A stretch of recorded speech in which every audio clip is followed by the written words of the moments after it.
Everyone, আসসালামু আলাইকুম। This is Shahraz diary. কেমন আছো তোমরা সবাই? জিমের থেকে বের হয়ে Asmat Ali Khan public school and কলেজের সামনে হাঁটতে হাঁটতে চলে গিয়েছিলাম। সকালবেলা আসমত আলী খান কলেজের সাথে এই মামাটা আলুর চপ এবং বিভিন্ন ধরনের ভাজা পোড়া বিক্রি করে। এই মামার আলুর চপ ভাজাটা আমার কাছে খুব বেশি পছন্দের। আমি গিয়েই দেখি সে পেঁয়াজও ভাজতে ছিল।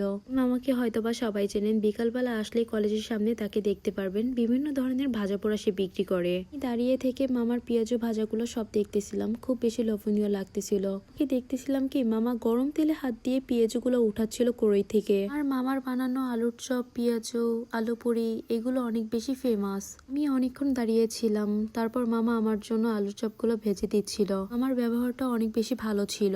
কেউ একবার হলো ট্রাই করে দেখবেন, তার প্রতিটা ভাজা পোড়ে অনেক বেশি ফেমাস। বিশেষ করে আলুর চপটা অনেক বেশি মজার হয়। মামা এই আলুর চপের ডোটা আগের থেকে বাসার থেকে তৈরি করে নিয়ে আসে। কেউ যদি মাদারীপুরের মধ্যে মামার এই ভাজা পোড়াগুলো ট্রাই করে থাকো অবশ্যই কমেন্ট বক্সে জানাবে।